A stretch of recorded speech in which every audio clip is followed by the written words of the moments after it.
भाजणी नाही, तरीही अगदी गावाकडच्या चवीचे खुसखुशीत कोंबडी वडे बनवता येतात. ही सोपी रेसिपी नक्की बघा. नमस्कार, मी पल्लवी. आज आपण बनवणार आहोत बिना भाजणीचे खमंग कोंबडी वडे. घरात भाजणी नसली तरीही काळजी करू नका. या सोप्या पद्धतीने वडे इतके छान होतात की पुन्हा पुन्हा बनवावेसे वाटतील. आणि तुम्हाला इथे दाखवते, हा वडा मस्त टम्म असा फुगलेला आहे आणि एकदम छान खुसखुशीत असे होतात. चला तर मग खूप वेळ न घालवता आपण रेसिपीला सुरुवात करूया. सुरुवातीला एक पॅन घेतलेला आहे. यामध्ये आपल्याला घालायचं आहे सगळं एक एक चमचा जिरे, धने, त्यानंतर बडीशेप घालायची आहे आणि अगदी पाव चमचा आपल्याला मेथीदाणे घालायचे आहेत. आता याला छान खमंग वास येईपर्यंत हे भाजून घ्यायचं आहे.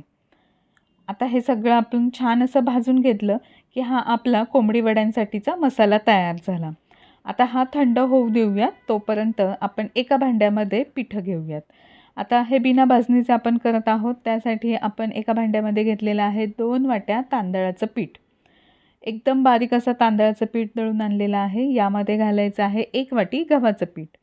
आणि हे वडे खूप छान खुसखुशीत व्हावे यासाठी यामध्ये अर्धी वाटी बारीक रवा घालायचा आहे. आणि खमंग व्हावेत यासाठी यामध्ये 2 चमचे इतकं बेसन पीठ लागणार आहे. चवीनुसार मीठ घालून घ्यायचं आहे. यामध्ये थोडंसं जास्तच घालायचं आहे, पुरेसं. हळद घालून घेतली आहे अर्धा चमचा. 1 चमचा लाल तिखट घालायचा आहे आणि आपण जो मगाशी मसाला केलेला आहे तो सगळा मसाला यामध्ये घालून घ्यायचा आहे. आणि ह्या पुऱ्या छान खुसखुशीत व्हाव्यात यासाठी 2 चमचे, मोठे 2 चमचे घेतलेले आहेत तेल कडकडीत गरम करून घातलेलं आहे. आता हे तेलाचं मोहन घालून घेतलं आहे. सगळं चमच्याने आता एकत्र करून घ्यायचं आहे. सुरुवातीला गरम आहे म्हणून चमच्याने एकत्र करायचं, नंतर हातानेच व्यवस्थित असं या पिठाला लावून घ्यायचं आहे. आणि खमंगपणा यावा यासाठी 1 चमचा पांढरे तीळसुद्धा घातलेले आहेत. याने हे वडे खूप छान लागतात. आता सगळं छान असं आपल्याला कोरडं असतानाच एकत्र करून घ्यायचं आहे.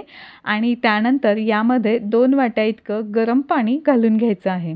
सुरुवातीला हे बघा, मी इथे 1 वाटी पाणी गरम केलेलं घालून घेतलेलं आहे आणि एकत्र करून घ्यायचं चांगलं.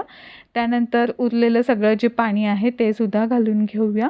आणि यावरती आपल्याला झाकण ठेवायचं आहे आणि 15 मिनिट हे पीठ असंच ठेवायचं आहे. हे असं पीठ झाकून ठेवल्यामुळे वडे मऊ होतात, खुसखुशीत होतात आणि चवदार होतात. तर हे बघा, अशा पद्धतीने 15 मिनिट हे पीठ झाकून ठेवलेलं. आता 15 मिनिट झालेले आहेत. पीठ आता हे असं कोमट झालेलं आहे. आता हे आपण हाताने सुरुवातीला मळून घेऊया. लगेचच पाणी घालायचं नाही आहे. व्यवस्थित असं मळून घ्यायचं आहे हातानेच. आणि नंतर मग जसजसं लागेल तसतसं आपल्याला 1-2 चमचे असं इतकं पाणी यामध्ये घालायचं आहे. तर हे बघा, अशा पद्धतीने थोडं थोडं पाणी घालत मी हे पीठ एकदम घट्ट मळून घेतलेलं आहे. पीठ घट्ट मळायचं आहे, अजिबात सैलसर ठेवायचं नाही आहे. नाहीतर पीठ जर मऊ राहिलं किंवा पातळ झालं तर वडे तळताना खूप तेल पितात आणि तेलकट होतात. तर अशा पद्धतीने आधी आपण हे पीठ मुरू दिलेलं होतं, त्यामुळे आता अजिबात झाकून वगैरे ठेवायचं नाही. मळलं की लगेचच याचे वडे करायला घ्यायचे आहेत. पुरीला आपण जसं पिठाचा छोटासा गोळी घेतो त्या पद्धतीच्या घ्यायच्या आहेत, करून घ्यायच्या इथे सगळ्या. आणि त्यानंतर एक प्लास्टिकचं कागद घेतलेलं आहे, त्याला तेल लावलेलं आहे. हातालासुद्धा तेल लावायचं आहे आणि वडे असे थापून घ्यायचे आहेत. वडे थापताना खूप जास्त पातळ थापायचे नाही आहेत आणि खूप जास्त जाडही थापायचे नाहीत. तर हे बघा, अशा पद्धतीचे वडे इथे थापून घेतलेले आहे.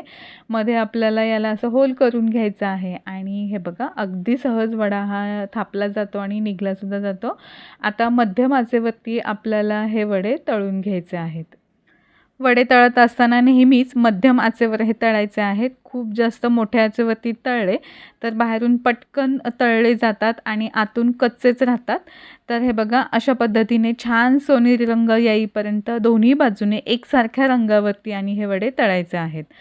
तर अशा पद्धतीने आपण हे वडे तळून घेत आहोत आणि हे वडे इतके छान मस्त टम्म असे फुगले जातात. खूप मस्त, खायला एकदम खुसखुशीत लागतात. कोणत्याही झणझणीत चिकनसोबत, मटणच्या रस्स्यासोबत किंवा व्हेज भाजीसोबतसुद्धा तुम्ही हे खाऊ शकता किंवा अगदी चहासोबतसुद्धा हे वडे इतके सुंदर लागतात, खूपच मस्त लागतात. तर अशा पद्धतीचे हे कोंबडी वडे तुम्ही नक्की करून बघा आणि अगदी भाजणी नसेल तरी आयत्या वेळी पटकन होणारे आहेत. व्हिडिओ आवडला तर लाईक, शेअर आणि सबस्क्राईब करायला विसरू नका. धन्यवाद.